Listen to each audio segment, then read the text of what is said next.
Bonjour et bienvenue dans le podcast du Human Factor.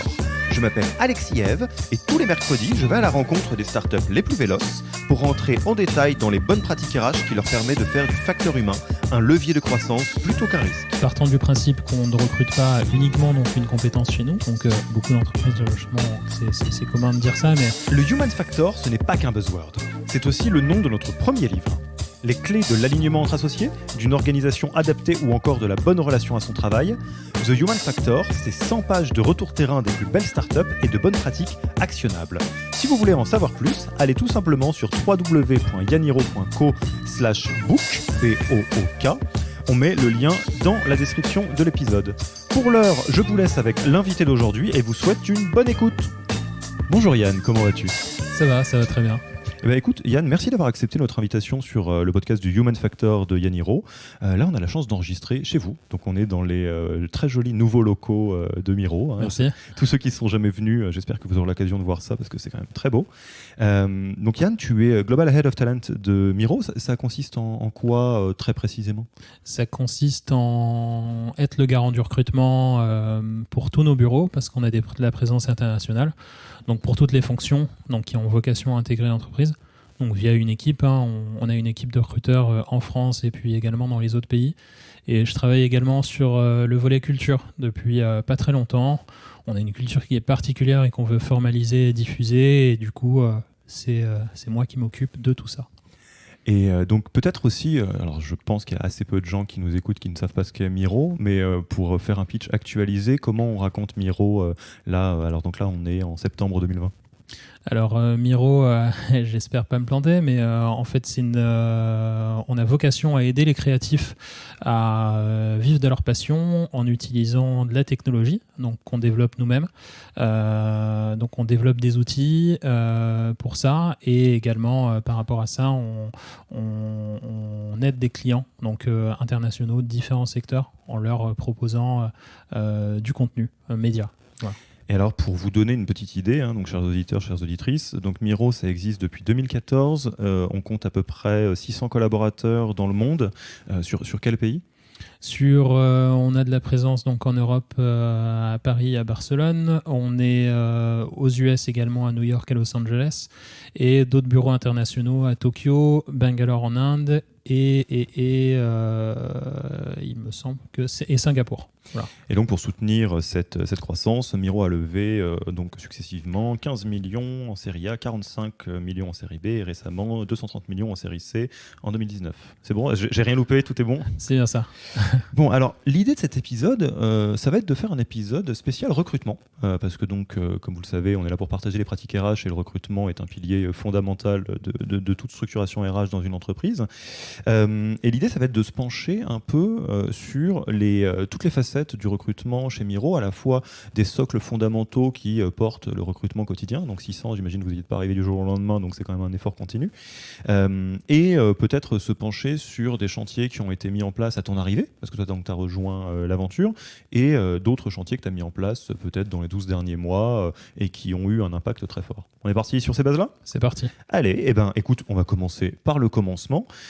C'est quoi les pierres angulaires du bon fonctionnement en termes de recrutement chez Miro ?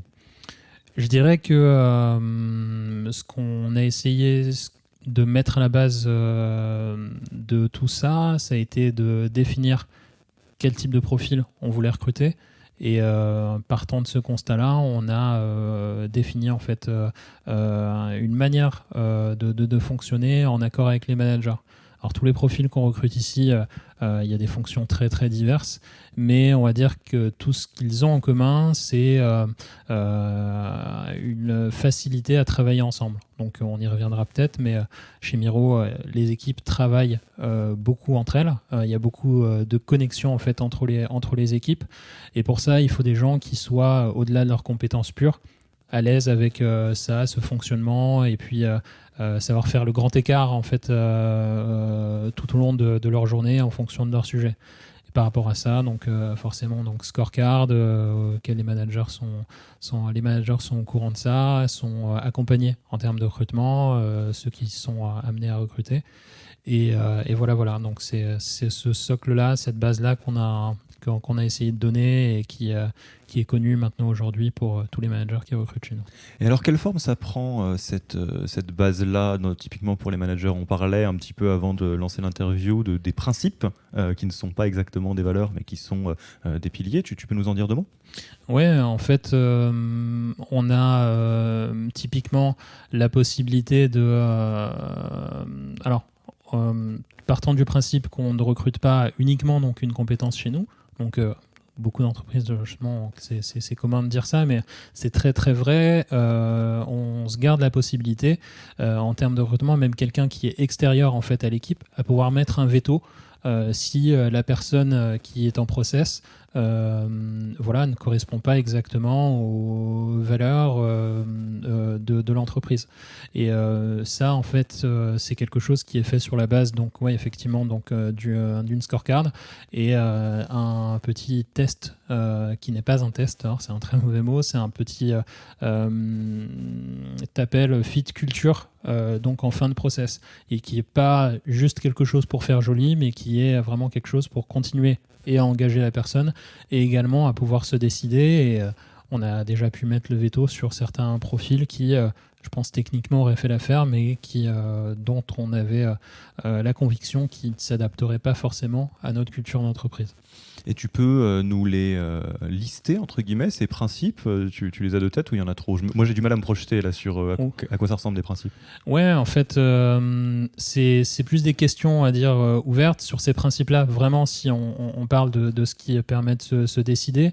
Mais grosso modo, ce qu'on a envie de valider, c'est la projection donc, dans l'entreprise. Pourquoi la personne en fait, nous rejoint? Qu'est-ce qui fait Miro et pas en fait, une autre entreprise? Pourquoi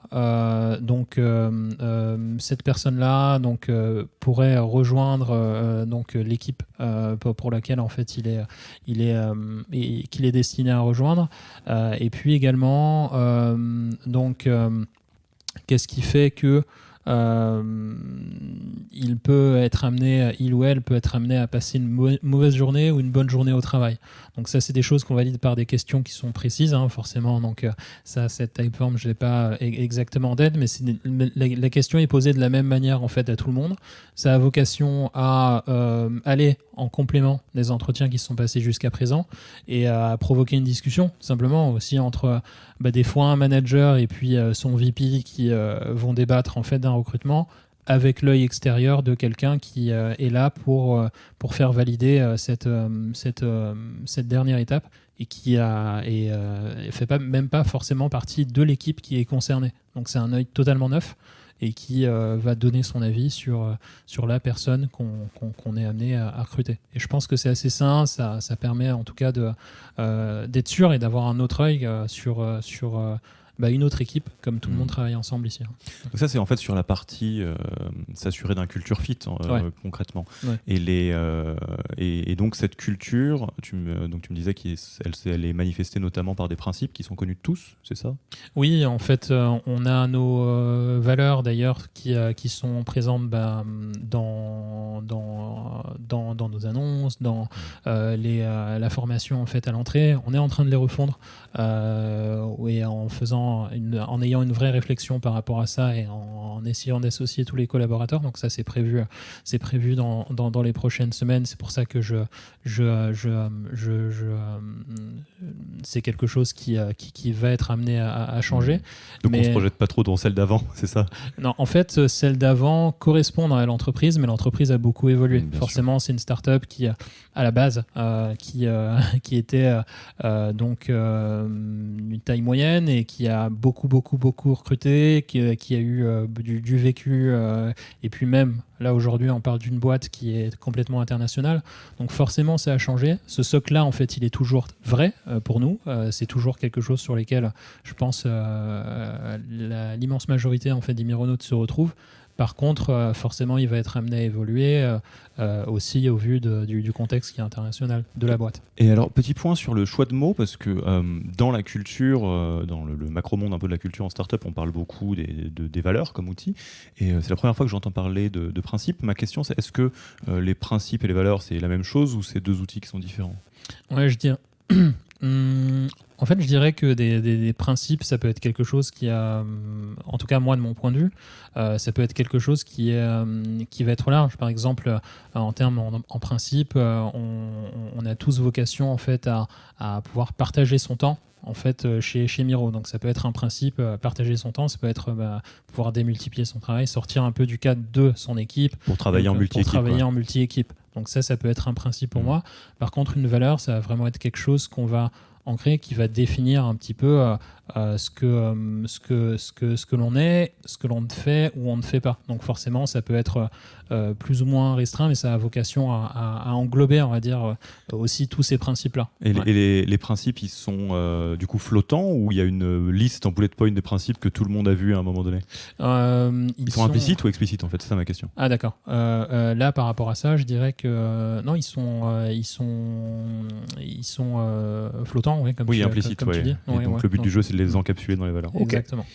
Ok, et peut-être alors pour donner quelque chose de très pragmatique et concret là-dessus, donc la bonne pratique, moi, que je retiens derrière ça, c'est de toujours mettre une emphase particulière sur le culture fit au moment du recrutement, parce que c'est ce qui t'assure d'avoir une cohérence. Une entreprise, une start-up, un ou une responsable RH qui écouterait le podcast, qui se pose la question de c'est quoi la bonne manière de s'assurer qu'on met l'emphase sur le culture fit dans le process de recrutement. Quel conseil tu as envie de partager, ou une pratique que vous faites qui fonctionne très bien, assez précise? C'est un peu ce que j'ai pu te présenter là. C'est pour nous, on essaye d'impliquer des personnes qui ne sont pas forcément concernées, donc pas forcément de l'équipe qui va recruter, donc au recrutement. C'est pas des personnes qui ont vocation en fait à bloquer donc un recrutement sans forcément donc connaître les réalités de l'équipe qui recherche un collaborateur, mais c'est quelqu'un qui pourra apporter son point de vue de Mironaute et se dire cette personne-là, je la vois bien bosser, non pas seulement avec vous, mais de manière générale en fait avec l'ensemble de la boîte. Et ça, en fait, on implique quelqu'un qui sort en fin de process. C'est quelque chose qui, pour nous, en fait, nous a toujours permis de valider, parce qu'à ce stade-là, vu que plusieurs échanges se sont passés, de valider le fait que c'était quelqu'un qu'on projetait en fait dans l'entreprise.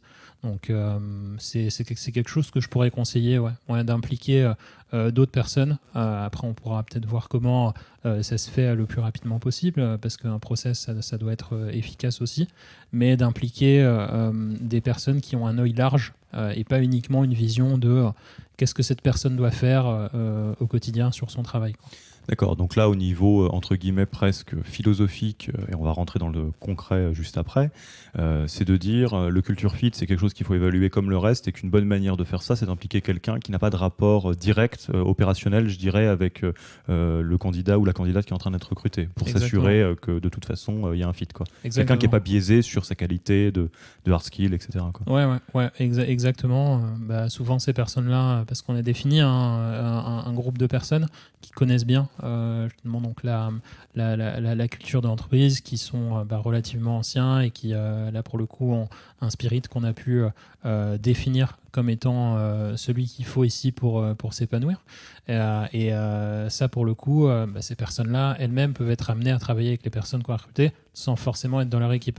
Donc c'est un bon moyen de se projeter et un peu en se dire qu'est-ce que tu penses de la personne que je vais recruter pour moi, quoi. C'est un peu la question à laquelle ils essayent de répondre, encore une fois, sans être totalement à côté de la plaque des réalités de l'équipe concernée, et en étant le plus ouvert aussi possible. Alors maintenant qu'on a posé les bonnes bases de philosophiquement comment on recrute à Miro et comment ça se passe, on va pouvoir mettre les deux pieds dans la tranchée, parce que c'était l'un des enjeux principaux de ton arrivée au sein de l'entreprise, à savoir d'industrialiser, de structurer les process de recrutement. Alors vas-y, raconte-nous un peu comment tu t'y es pris et à quoi ça ressemble une fois qu'on a industrialisé tout ça.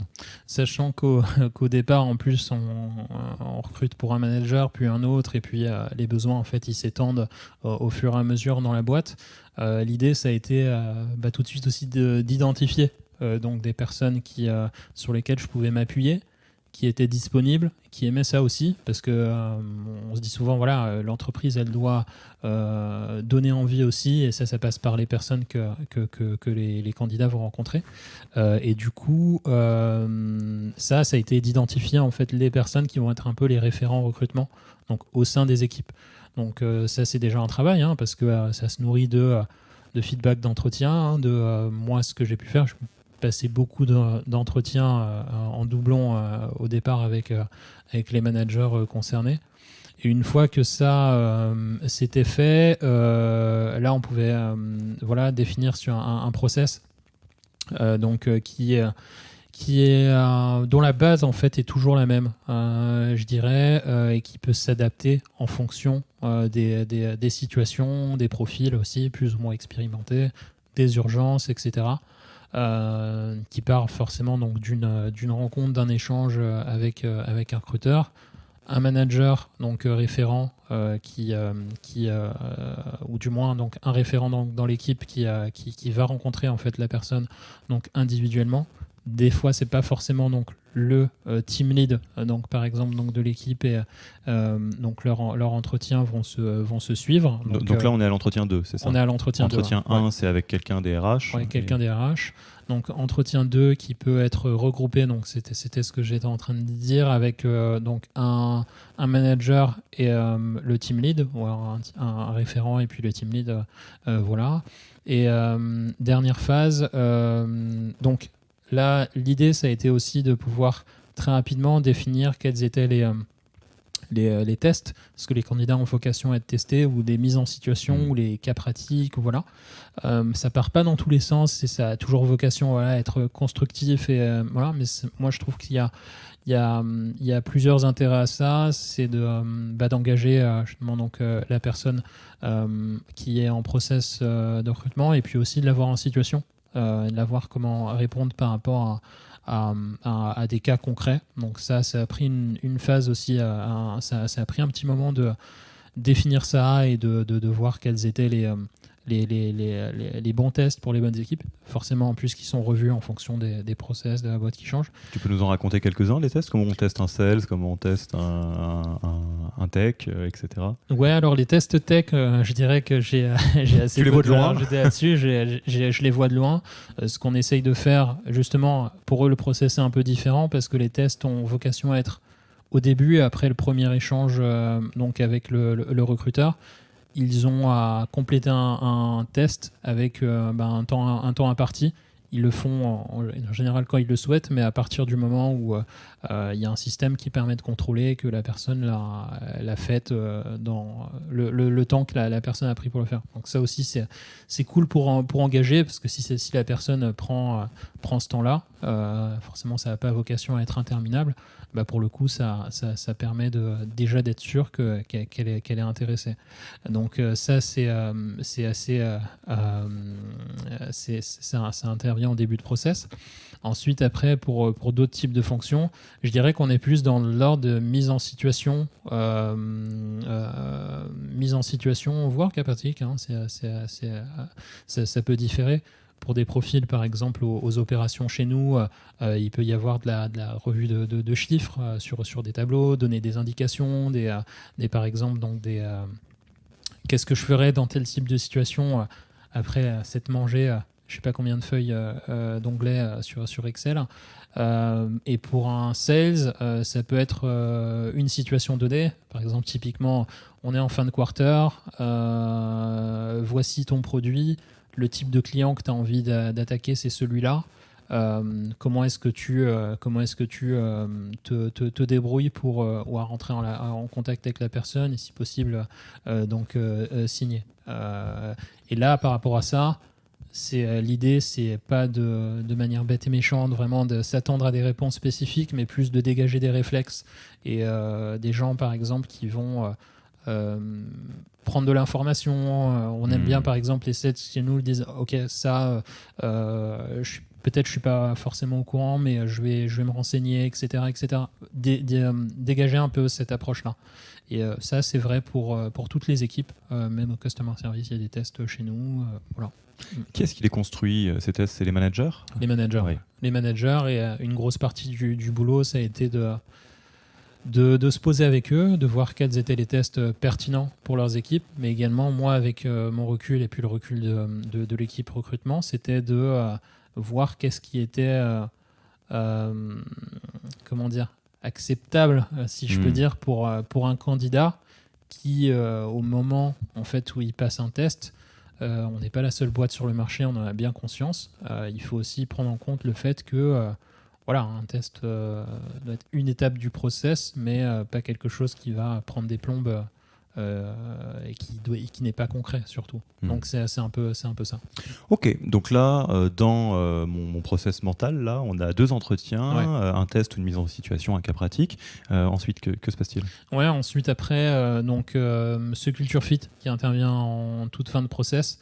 Là, l'idée c'est d'avoir, on a une petite équipe d'anciens, qui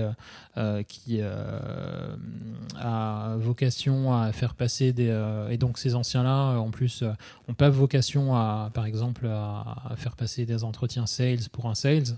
Donc, ils ont vocation à pouvoir être à échanger avec des personnes qui sont pas du tout dans leur métier. C'est ce qui est Un peu les garants de l'âme de la boîte, quelque part. exactement. Donc, et cela, ça se fait par téléphone, généralement, donc en toute fin de process. Après, il y a les traditionnelles prises de ref en fonction des profils, là aussi. On part du principe que voilà, c'est pertinent, ça peut donner en fait une indication sur certains profils, continuer à affirmer des points, même pour les prises de ref, il y a une trame, hein, il y a vraiment des choses qu'on peut valider, et puis le manager peut aussi ajouter certaines choses qu'il a envie de confirmer, on va dire. Mais grosso modo, c'est ça. Et c'est pas forcément vrai les prises de ref pour tous les profils. Tout ça sur fond de scorecard que vous construisez pour le poste. Oui, exactement. D'accord. Ouais. Et ça, en fait, on parle de la France. À l'étranger, c'est encore différent. À dire on part de ce socle-là pour pouvoir le décliner en fait dans tous les pays. Et sachant que les process sont différents de pays à pays. Ouais. En fait, si je te partage ce que je ressens là-dessus, ce qui est très intéressant, alors on a quelques-uns des épisodes qu'on a enregistrés, c'est que sur les sujets de recrutement, j'ai l'impression que à la fin du fin, on se rapproche toujours de la méthode Who, qui est quand même une très bonne base. Et alors moi, je vais aller encore plus loin, parce que les auditeurs le savent peut-être, mais j'ai des études de psychologie du travail derrière moi. J'ai l'impression qu'on se rapproche en fait de structures de recrutement, d'un recrutement tel qu'il est bien fait. Et avec donc des compétences, on recrute sur la base d'un manque dans l'entreprise, on fait des machins, des rêves, tout ça. Ouais. Et donc, en fait, que quelque part, il n'y a pas de magie en start-up pour bien recruter, mis à part faire les choses bien et de manière systématique. Ouais. Je ne sais pas si tu le ressens, que le piège, ça serait plutôt de vouloir faire exotique, alors qu'il y a des méthodes très très bien qui existent et qu'il faut adapter à son entreprise, bien évidemment, comme le Culture Fit, par exemple. Non, effectivement, en fait, je dirais que ça, pour moi, c'est le b.a.-ba de ce qu'il faut faire. Ça correspond et ça nous a permis, en étant très très très efficace et puis en impliquant le maximum de monde dans le minimum de temps imparti quand on avait les plus gros volumes de l'aventure Miro. Mais pour moi, en fait, sortir de ça, ça peut dépendre aussi, et c'est quelque chose auquel on est totalement ouvert. Par exemple, typiquement, les profils chez nous à la post-prod, ils ont un test, mais à une certaine époque, les tests étaient à faire en direct. Donc là, pour le coup, ça peut varier en fonction des différentes réalités. Mais pour moi, c'est ce qui est le plus pertinent. La base, vraiment, c'est d'avoir donc des recruteurs déjà à la base, une équipe qui donne envie, qui va bien pouvoir pitcher la boîte, et puis des managers qui sont impliqués. C'est pour ça que la sélection de managers donc dans l'équipe, c'est pas forcément le head of, le VP de l'équipe qui est la personne la mieux indiquée pour des fois passer un entretien parce que il peut être busy, et qui va donner l'impression vraie ou fausse à des candidats de bâcler en fait l'entretien. Des fois, il y a des team leads donc hyper impliqués qui aiment en plus, ça peut responsabiliser des gens qui voilà et engager donc un maximum donc les candidats qu'on va avoir. Je pense que ça on est et puis voilà on a aussi beaucoup avancé sur beaucoup communiqué sur la cooptation, mais ça reste assez classique en fait. Il n'y a pas forcément de méthode magique. Je dirais que ça doit correspondre à la culture de la boîte et puis avoir les personnes les mieux les personnes identifiées les plus à l'aise pour le faire, les volontaires pour le faire. Et alors justement, sans parler de méthode magique, mais de cas particuliers, tu me disais que donc l'un des chantiers que vous avez mis en place ces derniers temps qui a eu le plus fort impact, c'était tout ce que vous avez mis en place dans le recrutement des fonctions clés de l'entreprise type top management. Alors ça, quelle forme ça prend ? On a bien compris le socle justement de deux recrutements. Qu'est-ce qui change ou qu'est-ce que vous avez fait évoluer pour la partie recruter les C-level, des top managers, tout ça ?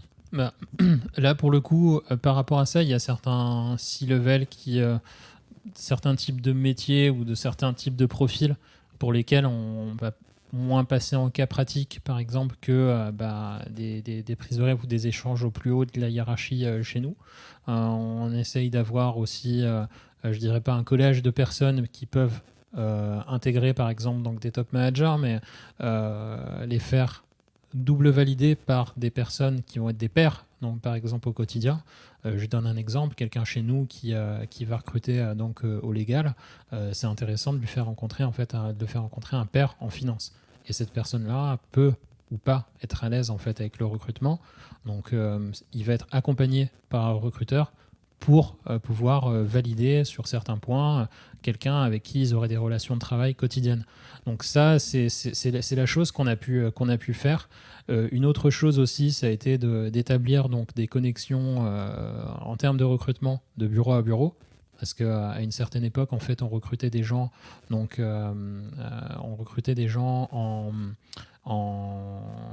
certains pays et qui allaient être managés par des personnes en France.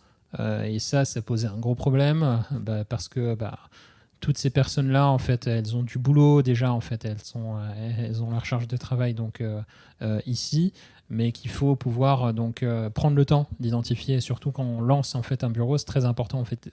C'est toujours important, mais d'autant plus les premiers qu'on va recruter. Et ça, on va dire que on a pu le faire aussi en responsabilisant des gens et puis en s'assurant en fait à chaque fois que c'était dans les meilleurs que les personnes passaient les entretiens dans les meilleures dispositions, quoi. Après à chaque fois voilà c'est de trouver les référents locaux. Là je parle de l'international quand on est sur l'international, les référents locaux quand il y a sujet en fait de personnes qui sont pas physiquement dans les mêmes endroits. Ouais.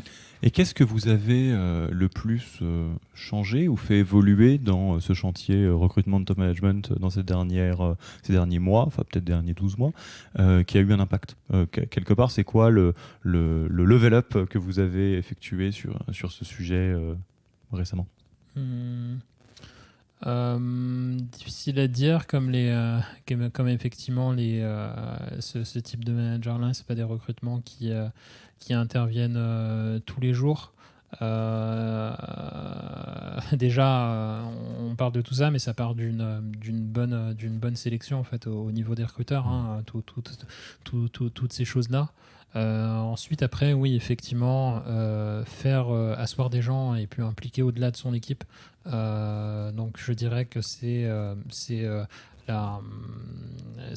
petit peu ce qui a fonctionné le mieux pour nous. On passe énormément de temps à définir donc les job desks.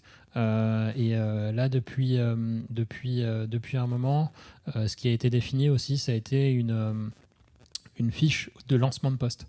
Donc l'idée, encore une fois, c'est de pas d'embêter en fait les personnes qui vont ouvrir un poste chez nous. Une fois qu'elles ont obtenu la validation de leurs besoins et qu'on peut qu'on peut partir sur un recrutement, que le recruteur sait qu'il peut aller en chasse. C'est de répondre en fait à toute une série de questions qui vont permettre au recruteur donc d'être totalement à l'aise sur la suite du process. Donc typiquement, ça va être quelle va être la mission en fait à moyen, long terme de la personne, quelle va être justement donc comment est-ce que va se passer son onboarding, sur la fiche de poste, quel est le contexte, comprendre mieux en fait le contexte de la création du job.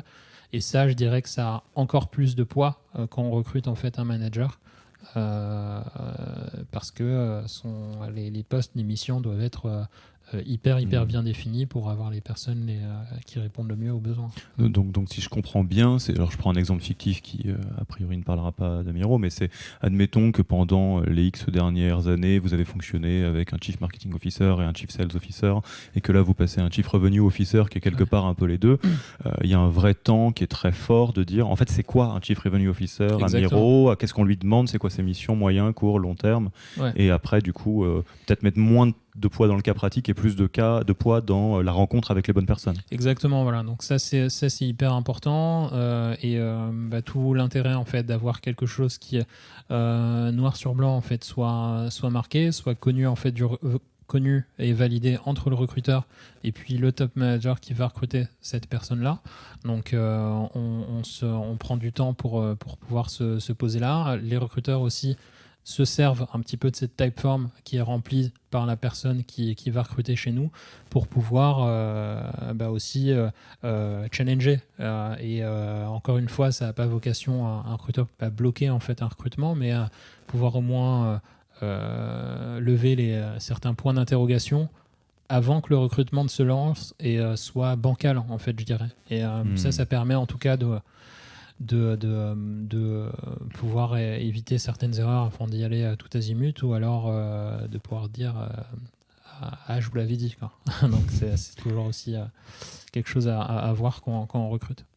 Écoute Yann, je te propose qu'on passe tranquillement à la fin de l'interview. Avant, est-ce que tu as un petit message supplémentaire? Là, j'ai l'impression qu'on a fait un bon 360. On a parlé des fondamentaux, des principes qui sous-tendent le recrutement chez Miro, opérationnellement comment ça se met en place et comment on crée un process qui est industrialisable, et le cas particulier des top managers. Il y a quelque chose que tu aimerais rajouter pour les personnes qui nous écoutent, qui ont envie alors soit de le structurer parce qu'ils sont au début leur process de recrutement, soit de donner un petit coup de fouet à leur process? Quelque chose qu'on aurait oublié? Je pense qu'on a vu les fondamentaux. Et au-delà de ça, en fait, nous, à chaque fois, ce qu'il a fallu faire, ça a été être adaptable, bien s'adapter. Donc en fonction donc, des contextes. Donc les recruteurs sont très très proches du business. Là, chez nous, c'est une autre particularité. C'est vraiment d'échanger, on va dire, avec les managers, connaître un petit peu ce qui se passe dans leurs équipes, connaître au plus près les contextes de création de postes pour pouvoir les challenger. Des fois, on s'est aperçu que effectivement, en rapprochant en fait une personne en fait à une équipe, ça permettait en fait d'éviter un recrutement, ou alors en parlant en fait à des personnes qui par exemple sont intéressées pour un job, pour faire évoluer leur job, ça permettait d'identifier d'autres personnes qui pour répondre à un besoin. Donc ça, on veut dire, je pense qu'avoir une équipe de recrutement très très proactive qui est proche du business et qui, là pour le coup, c'est sortir juste de la fiche de poste, on va dire, qui leur est donnée, c'est vraiment la base. Ça permet de challenger en fait des choses. Ça, c'est quelque chose qu'on a très très bien fait ici à Paris, comme dans les autres bureaux. Message reçu, on l'ajoute dans la recette. Donc pour passer à la fin de l'interview, quel livre, podcast ou blog recommanderais-tu aux auditeurs et auditrices? Ouais. Alors il n'y en a pas 100 000. Je dirais qu'effectivement l'école du recrutement, je crois, a un blog, ou du moins, je me trompe peut-être, je lisais quelque chose à ce niveau-là. Il y avait des articles très très qui concernait le recruteur, par exemple, comment fixer des objectifs à une équipe de recrutement, etc. Donc ça m'est arrivé de consulter ça, et puis ensuite après c'est plus pour culture tech, tout ça, c'est assez classique. Welcome to Jungle, Madines, tout ça. Ok. Et alors, pour rester dans le partage entre pairs, à qui est-ce que tu aimerais passer ton micro pour un prochain épisode du podcast? C'est qui le ou la RH que tu aimerais entendre dans un futur épisode? Faudrait voir avec elle, mais ça pourrait être la DRH De Miro. Elle a d'autres sujets, je pense, qui sont complémentaires des miens, donc ça pourrait être intéressant. Marine, si je dis pas de bêtises. Ouais. Et alors, normalement, on ne se fait pas forcément toujours en interne, mais on pose la question dans chaque épisode. C'est quoi la question que tu aimerais bien que je lui pose dans le contexte du podcast? Yaniro, je sais bien que toi tu la vois assez régulièrement, mais... Ouais. Ça fait un an, en tout cas, plusieurs mois qu'elle est chez nous. Donc, quelle est la chose qui l'étonne le plus, on va dire, en connaissant maintenant Miro de l'intérieur? Je dirais peut-être ça. Ouais. Ok, le message est passé. Donc, si elle a la possibilité de répondre aux questions et le temps dans l'agenda, on lui posera la question. Écoute, merci beaucoup, Yann, pour ton temps. Et je te dis à bientôt. Pas de soucis, merci, à bientôt. Merci d'avoir écouté cet épisode. S'il vous a plu et que vous ne voulez rater aucun nouvel épisode, abonnez-vous à la newsletter en allant sur le site www.yaniro.co. Et à mercredi prochain pour le prochain épisode.